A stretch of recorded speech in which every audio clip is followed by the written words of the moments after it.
are entering a world shrouded in mystery, where nothing is as it first might seem.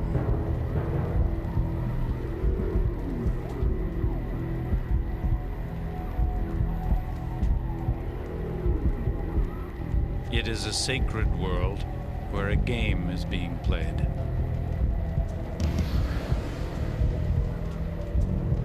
The year is 750 AD.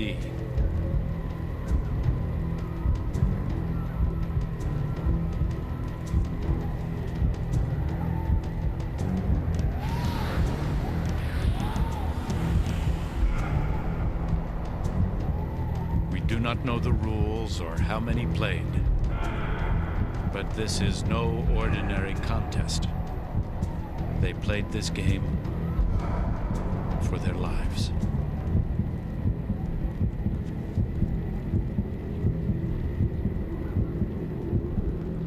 More than 1,000 years ago, the men who played and the crowds who watched would all vanish, leaving the arena and all their magnificent cities empty.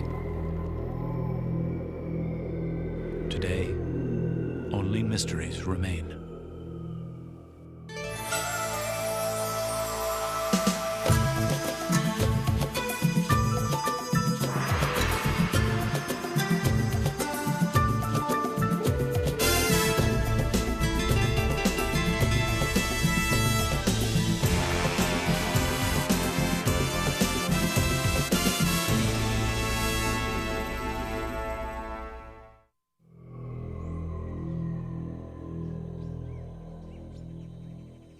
They were called the classic Maya.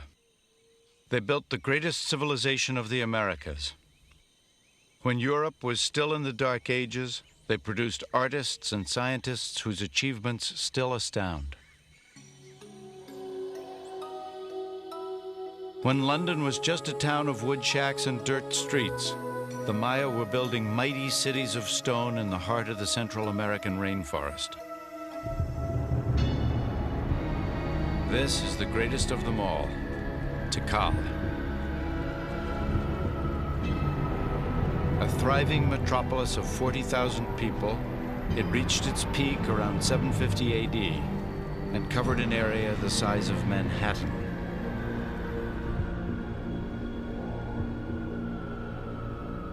Less than a century later, it stood empty. It's a mystery that touches everyone because we're all existing in civilizations, and we feel the fragility of civilization when we see something like the Maya ruins, when you see how high a civilization can develop and achieve and how dramatically it can disintegrate. It touches each of us.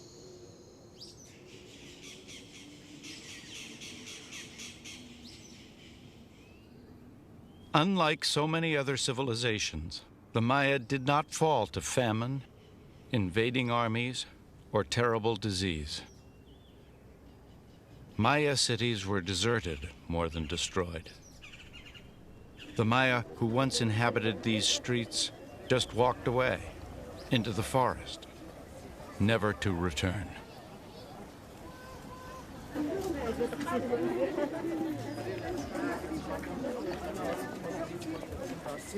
Today, descendants of the Maya still live in the land of their ancestors. Yet their empire is no more. But why? Why did the ancients leave their magnificent cities?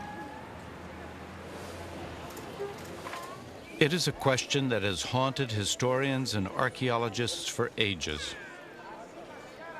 Only by exploring the deepest beliefs of a people who died 1,000 years ago can we attempt to understand who they were and why they left deserted all they'd created.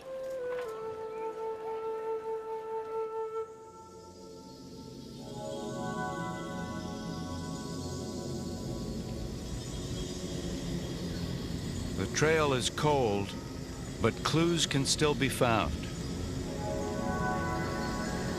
Clues hidden in massive pyramids of stone. Clues written in a hieroglyphic code whose secrets were almost lost forever. Clues contained in ancient tales of mighty kings and dangerous gods, in a world founded in ritual and sustained by bloody sacrifice.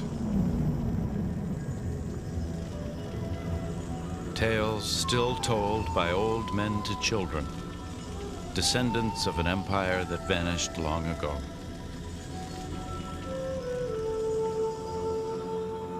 The origins of the Maya lie in the forgotten histories of the first immigrants, the Asiatic people who walked across the Bering Sea from Siberia during the last ice age and settled the Americas more than 15,000 years ago. Thousands of years would pass before the primeval Maya established themselves in the sweltering jungles of Central America. Then, in a period lasting from 250 to 900 AD, the sophisticated civilization we call the classic Maya would flourish. Hundreds of cities were built. The vast territory that is now southern Mexico, Belize, Guatemala, and Honduras became the empire of the Maya. They thrived for more than 6 centuries. Then it was over.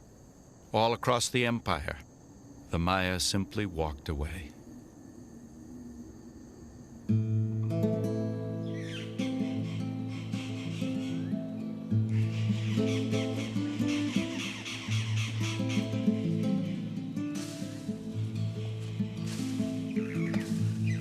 For almost 1,000 years, their ruins lay lost and forgotten.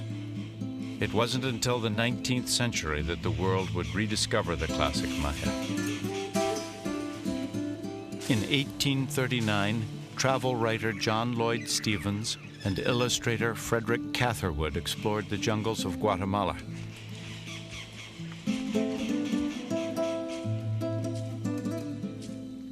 Their work captured the romance and mystery of the Maya world, while providing the first serious clues to the origins of this lost civilization.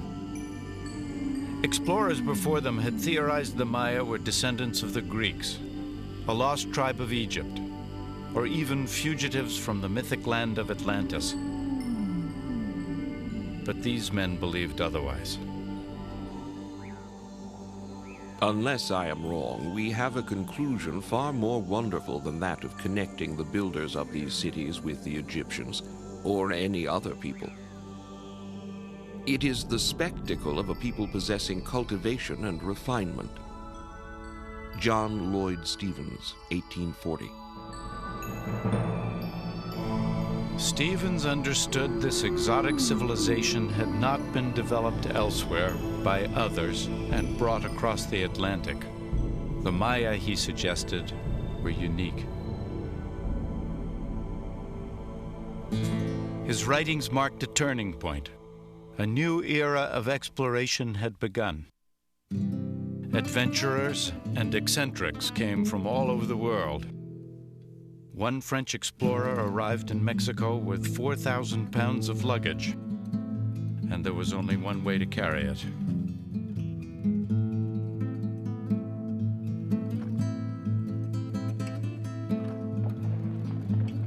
Not even the dense and dangerous rainforest deterred them. More than the promise of buried treasure lured these men into the unexplored reaches of Central America.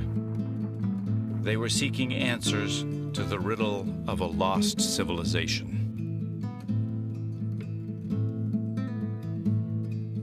They found treasure in abundance, but an understanding of the ancient Maya proved elusive. Archaeologists probed the jungle for decades, discovering great monuments in astounding profusion. Most intriguing of all, hundreds of pyramids that, like sacred mountains, reared up from the jungle floor.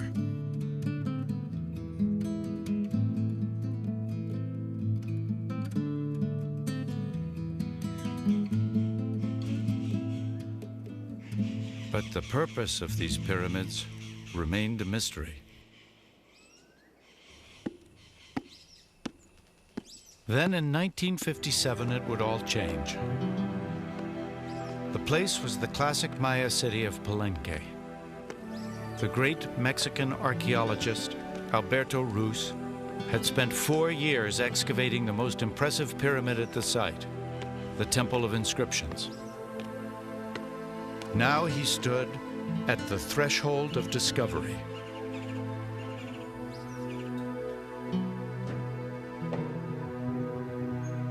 I entered the mysterious chamber with the strange sensation natural for the first one to tread the entrance steps in 1,000 years. I wanted to efface the centuries and hear the vibrations of the last human voices beneath these massive vaults. Across the impenetrable veil of time, I sought the impossible bond between their lives and ours.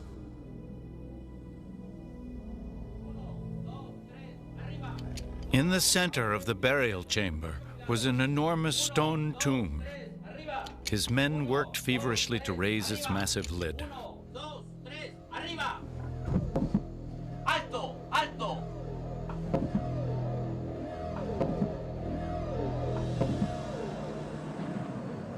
I was gazing at the death face of him for whom all this stupendous work, the crypt, the stairway, the great pyramid with its crowning temple, had been built.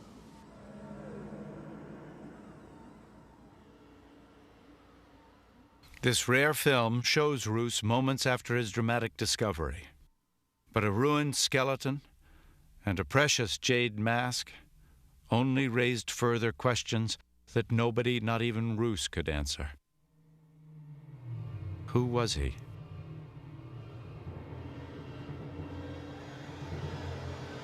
What happened in his life that his death warranted such ceremony?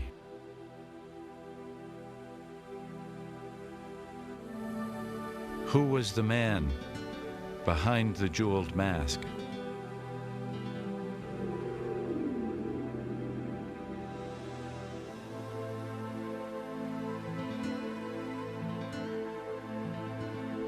The Maya did leave clues, but they are cryptic, coded, and opaque.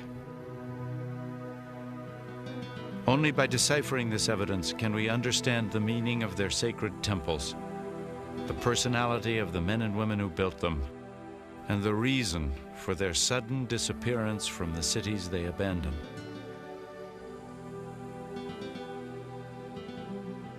A century and a half ago, John Lloyd Stevens predicted that the strange, indecipherable engravings on their monument walls held the key to the mystery of the Maya.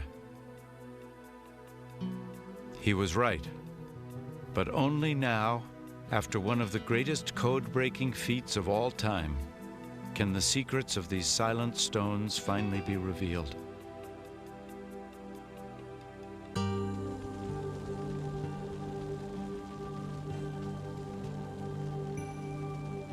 The sacred world of the classic Maya should never have become a mystery. They left, after all, an abundant written record.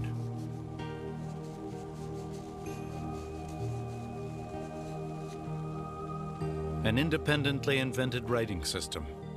Incredibly, one of only 5 produced in the history of the world.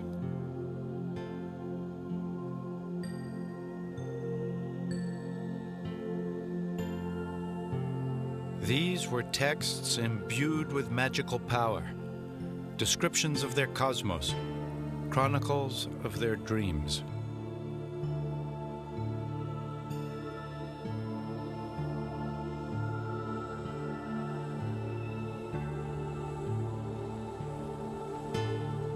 Beautiful, fragile documents, they were a truly remarkable achievement. A unique and totally original written language, as momentous as the hieroglyphs of ancient Egypt.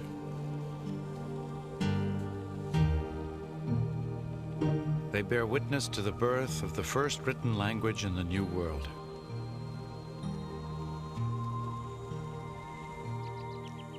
Esta es la letra A, B. The importance of these texts was recognized by the first European invaders centuries ago. In 1562, a devout Catholic priest named Diego de Landa convinced one of the last surviving Maya scribes to translate the Spanish alphabet into Maya.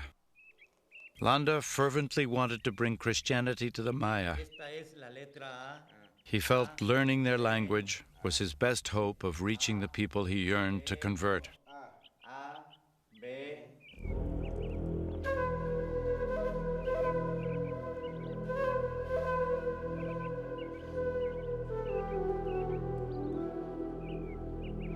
Landa dedicated his life to understanding the Maya and to saving their souls.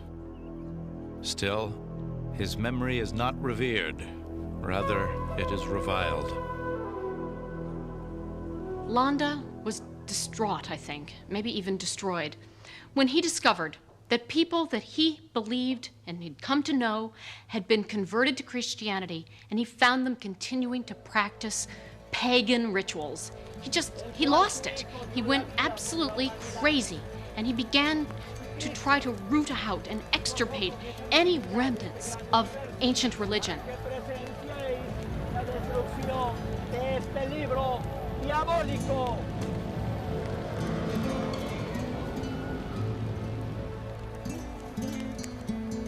In a single night, this man of God burned hundreds of precious books. Books containing their science, their literature, a record of their lives.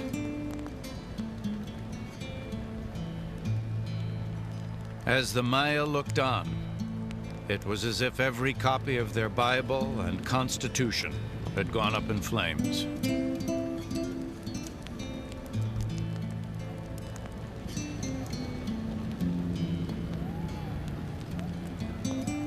Throughout the Spanish conquest, thousands more texts were burned.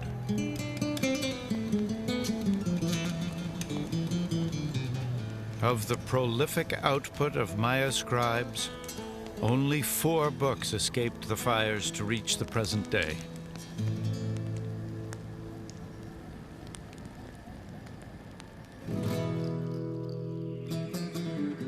But 4 did remain. And from this scant evidence would come remarkable insights into ancient Maya culture. At first, only their sophisticated mathematical system was decoded. Maya math was tied closely to a complex system of astronomy. Their detailed observations of the night sky were recorded with astonishing accuracy.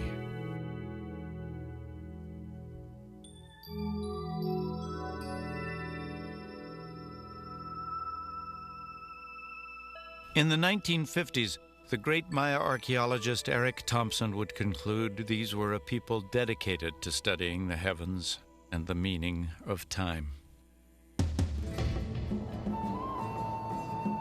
1,000 years before the first computer, they recorded celestial events 1/2 billion years in the past.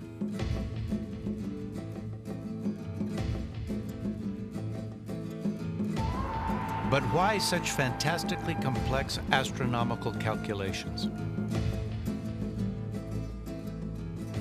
Thompson thought he knew. Maya society was practically utopian, he concluded. A peaceful people who worshipped time. A world run by tranquil priests and timekeepers. A place of sacred observatories devoted to the tracking of the stars. In the Maya, Thompson saw an idealized world of sacred beliefs and higher learning. His vision was as appealing as it was flawed. Certainly, the proof seemed all around him. The Maya built pyramids that were giant stone calendars and sundials. El Castillo, the Great Pyramid of Chichen Itza, has 365 steps and platforms to mark the days of the year. Their alignment and design is so precise that once each year they cast a unique shadow that records the spring equinox.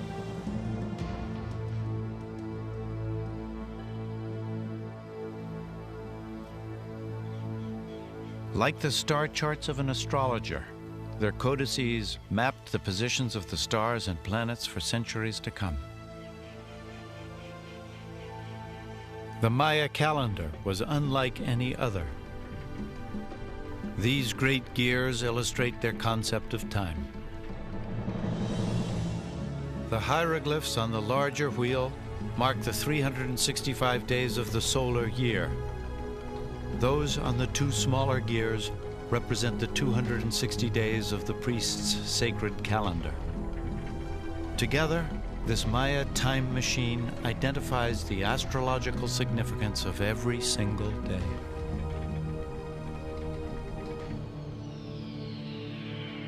Using this calendar, Maya priests predicted the precise time and place of solar eclipses. For the average Maya, it must have seemed as if their leaders controlled the awesome power of the heavens.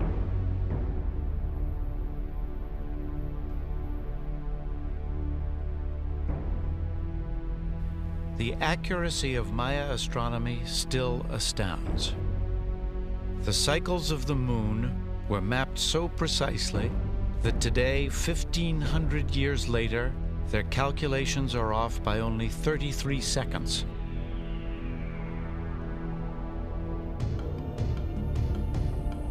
Even the moment of Maya creation, some 5,000 years ago, is a fixed point in the sacred calendar. Forbiddingly, so too is the end of this world.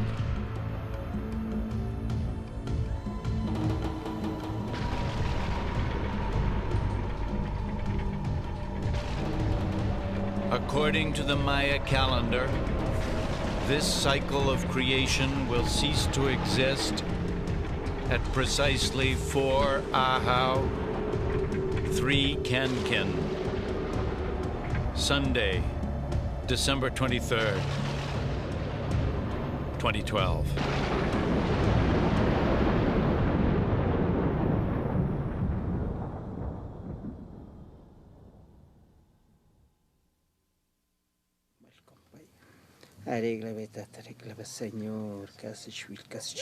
Today, many Maya continue to await this day with dread. In the highlands of Guatemala, the few remaining Maya shamans and the last calendar priests still calculate the passage of time based on the ancient formulas. It has not slipped one day in 25 centuries.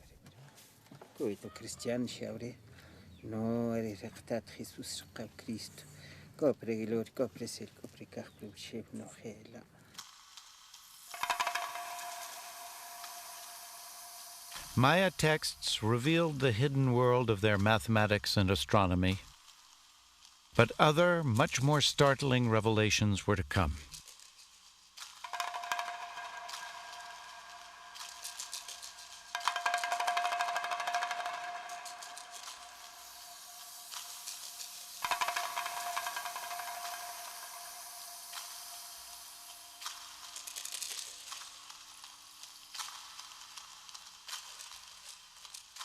Justin Kerr is a photographer who found a way to take pictures of Maya vases as they rotate in front of his camera, effectively unrolling the continuous image painted on the vase.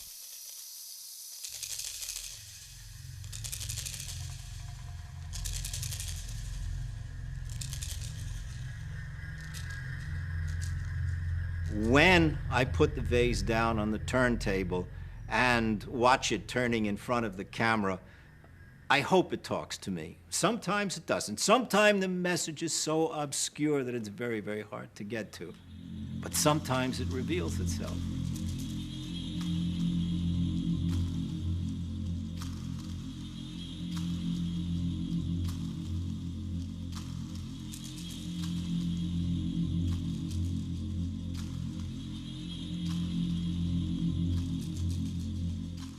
And those revelations have created an entirely new understanding of the ancient Maya.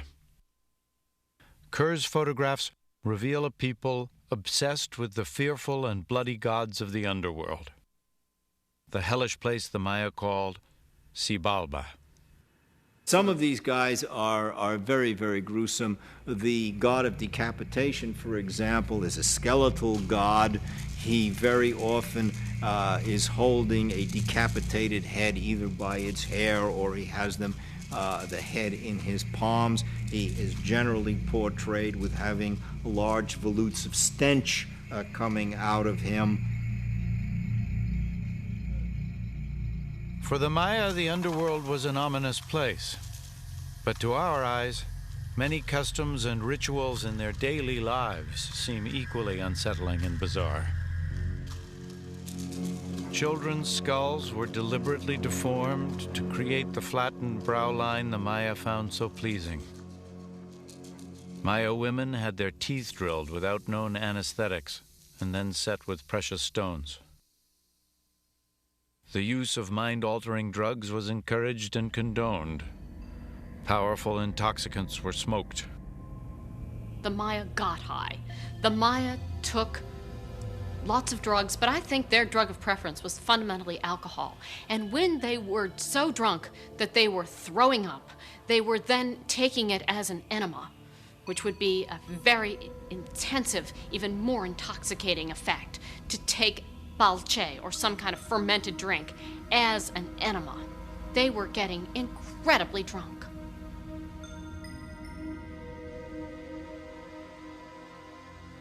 Eric Thompson was aware of such grotesque and bizarre practices, but he refused to let them alter his idealized vision of the Maya. Then American filmmaker Giles Healy ventured into the jungles of Mexico.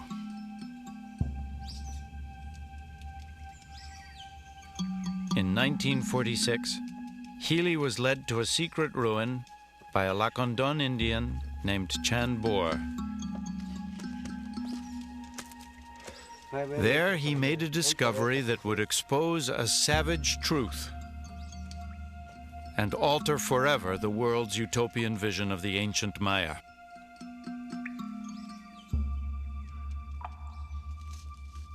Chan Bor brought Healy and his camera to a Maya ruin the outside world knew nothing about. When Giles Healy walks into this room, he's got a whole formed notion of what the Maya are like. He's imagining that they were priestly timekeepers, a few wonderful noble men, maybe like the very Yaley himself, Giles Healy, class 24. He imagines that they are going to be men like him. Instead, what Healy found painted on the temple walls was a detailed depiction of the Maya not as peaceful stargazers, but as fierce warriors, devout believers and bloodthirsty deities, devotees of bloodletting and sacrifice. It was a portrait of the Maya that up until that moment seemed unimaginable. I think, in fact, there is probably no more single powerful painting of warfare and of bloodletting in the world than this battle. It's full of sound and trumpets and screaming and guys who are all painted and pumped up. Some of them are already slain, the decapitated head, this other hunk of flesh. And the key point is right over in the corner of the paintings, where this guy is ripping out the fingernails of that particular captive, and his face is collapsing. He seems to be almost burbling something out of his mouth. Maybe it's blood dripping from where they've ripped out a tooth or two. And the rest of these captives seem now sunk right into their laps, their haunches. They look at their fingers. Blood is spurting right out of them. This was an image of the Maya neither Eric Thompson nor the world at large could easily accept. Even these shocking scenes didn't immediately overturn the cherished ideal of the peaceful Maya.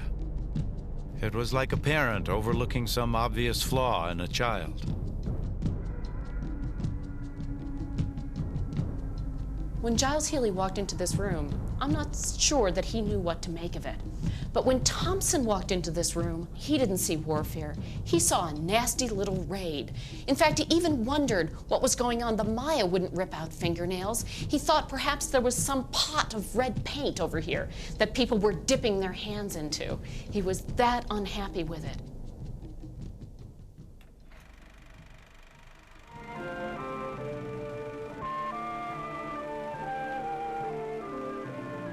Giles Healy eventually finished his film. He focused on the Lacandon Indians who had been his guides. Descendants of the Maya, they too were portrayed as peaceful people in total harmony with nature.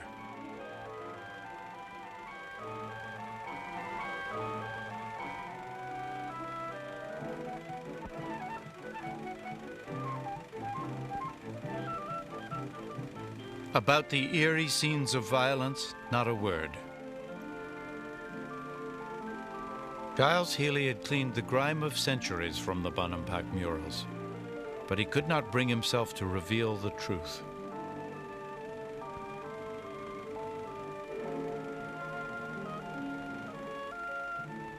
It would take years before Thompson would acknowledge his mistake. But a continent away, another discovery provided a new set of clues. By pure accident, in a most unlikely setting, a new chapter in Maya history would begin.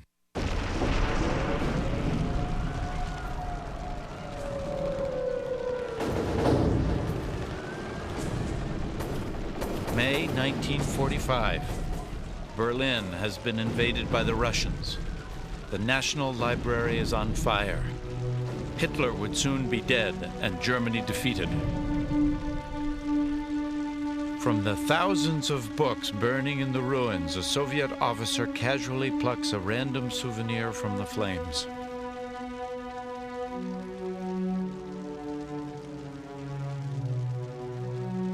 His name is Yuri Konorosov. The book, Reproductions of Surviving Maya Codices.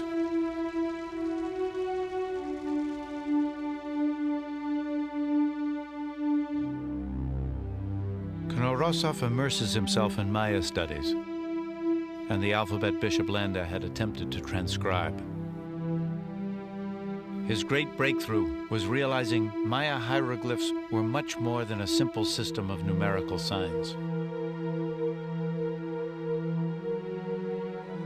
His work was amplified by another Russian, Tatyana Proskoryakov, a superb illustrator and archaeologist. Her keen eye detected patterns in the dates carved in stone. Where others had seen only numbers and signs, Tatyana read the entire span of human lives.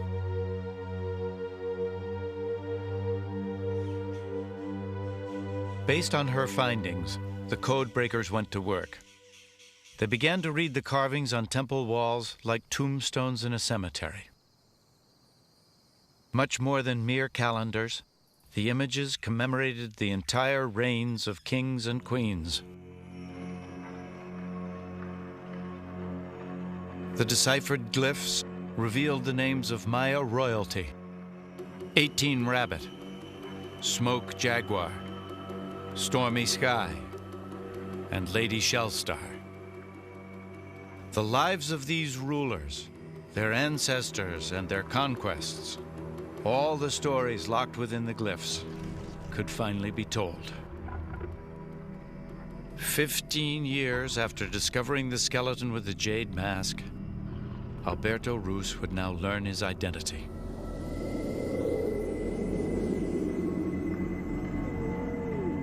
He was Lord Pakal, king of the city-state Palenque. The 10th in a line of rulers that stretched back 3 centuries. He ruled for almost 70 years. Lord Pakal was one of the most powerful kings in the history of the Americas.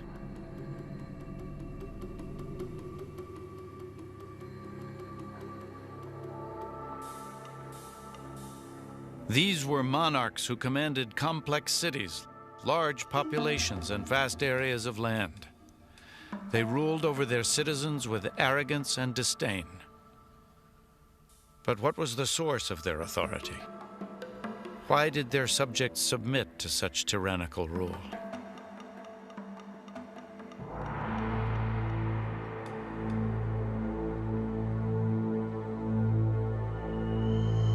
We keep looking for the underlying source of the power of the kings, searching for economic and political and military power on a fairly grand scale.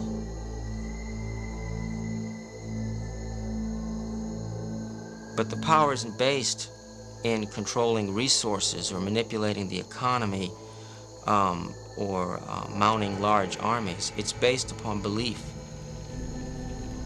That is the power of the Maya kings, and it was a great one, and it achieved great things.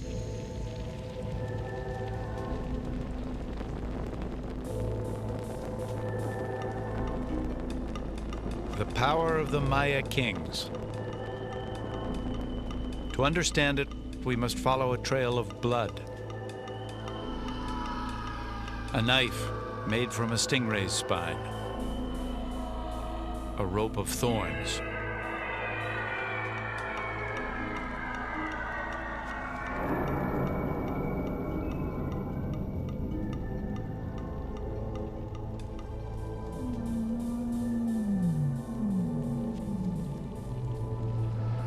These are the keys to comprehending the Maya and the sacred power of their kings.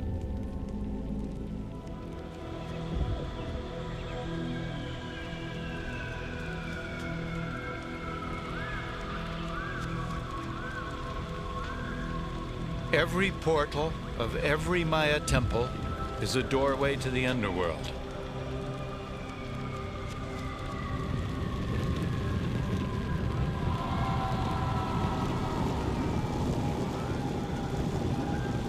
Inside this temple, it is the duty of both king and queen to reenact the mythical moment of Maya creation. In myth, it was the blood of gods that gave life to man. This was the original act of sacrifice. On earth, the king is as a god.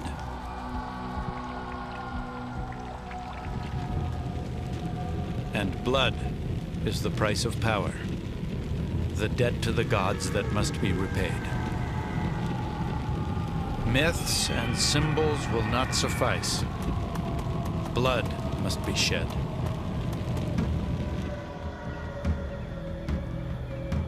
And royal blood, drawn from the tongue and from the genitals, from his queen and from himself, forever bound that sacrifice of the gods to the life of man.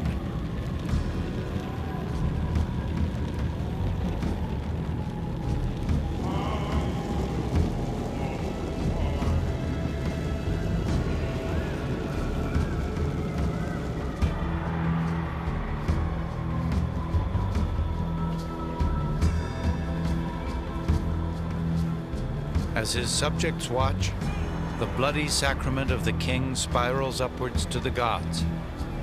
In return for the sacrifice of royal blood, the crowd believes, the gods will cause the sun to rise, the rains to fall, the corn to grow.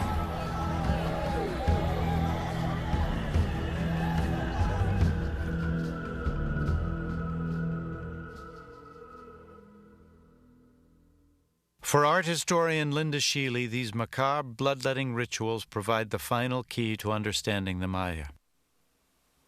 In the New World, people believe that your soul, the most potent part of you, the part that's indestructible, the part that you will pass on to your grandchildren and to your great-grandchildren, the thing that is eternal resides in your blood. So if you wish to give an offering that is the most precious and powerful thing on earth, you give your blood.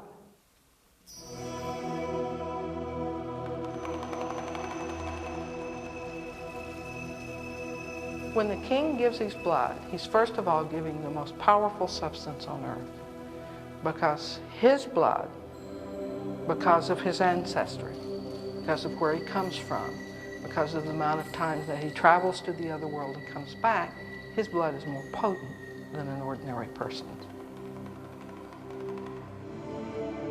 Remember that the kings had to do rituals of genital bloodletting and self-laceration on a regular basis.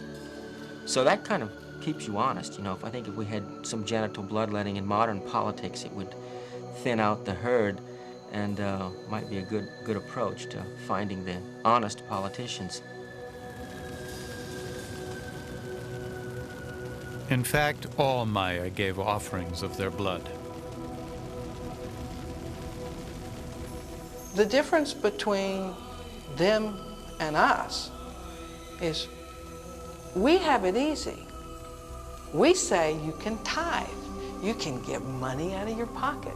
You can give something that doesn't hurt, something that really doesn't cost you anything.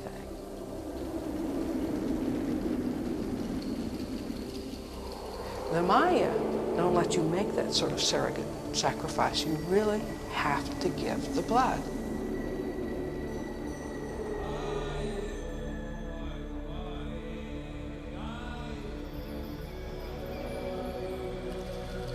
And there were other even bloodier offerings. Skull racks commemorate war captives sacrificed to ensure the continuity of the Maya world.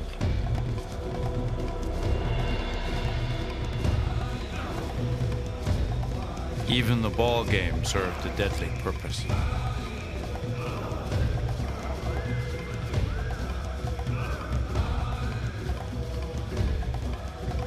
The contest, in fact, is not a game at all.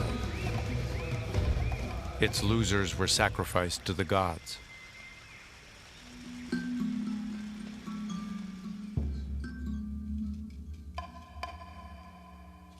The Maya reveled in this terror, even recording the brutality for posterity. This sacrificial victim still emits an eternal howl of unimaginable pain. He has been scalped, disemboweled, his hands and feet mangled. The wood bound to his back is ready for the torch.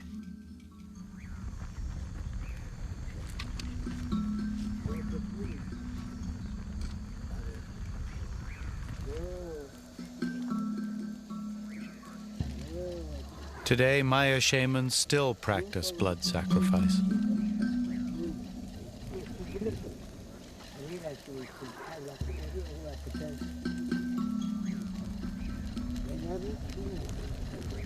But now it is the blood of chickens that is shed. The ancient faith is intact, but only as a pale reflection of the rites and ceremonies of the classic Maya. Sacramental blood still feeds the Maya imagination, but the context of belief has changed. Christianity may have been forced upon the Maya, but once there, it struck a deep and lasting chord. The Christian concept of a divine king who shed his blood for the benefit of mankind made perfect sense to them.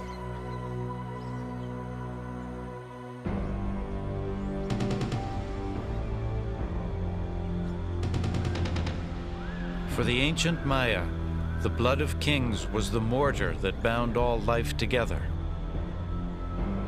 The king's sacrifice ensured the stability of the Maya world, guaranteeing the sanction of the gods and the belief of the people.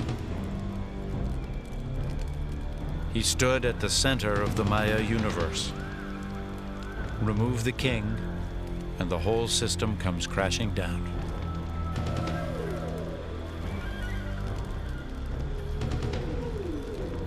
For Arthur Demarest, the crisis for the classic Maya began the moment they lost faith in their kings.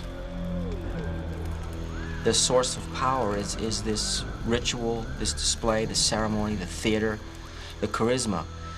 And when real problems occur, when a military defeat occurs, even between centers, it can be devastating in a way that it shouldn't have to be. But the authority is based upon belief in the king.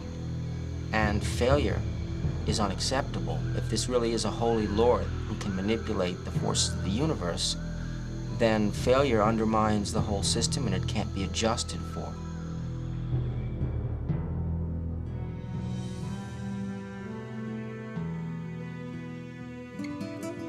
The problems Maya kings faced as their authority eroded were not unique, but their solution was more ritual, more sacrifice, more blood. But it didn't work.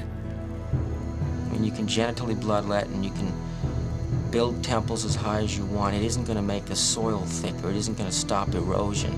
It's not going to prevent invading enemies from winning because they have better weapons or tactics.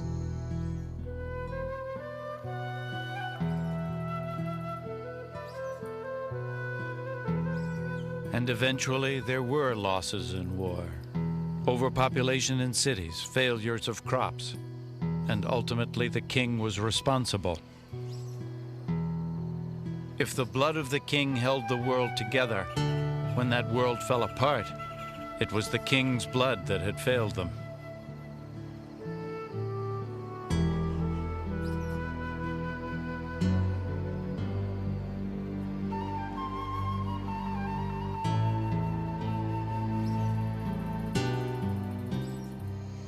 When you begin to understand from the inside the way the Maya thought and the way their civilization was constructed, it's amazing that they maintained it for as long as they did.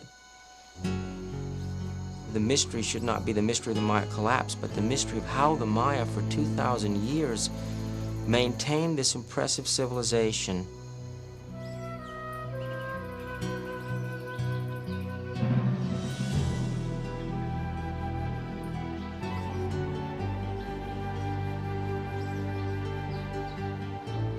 The Maya, they rose stone by stone out of the jungle, self-made and self-contained, unique and wholly original in all the world.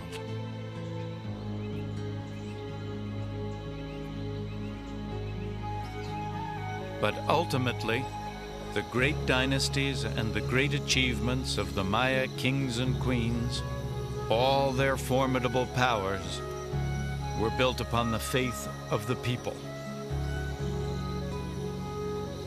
And when crops failed or enemies prevailed, the people no longer believed. And when the people lost faith, the rulers lost power.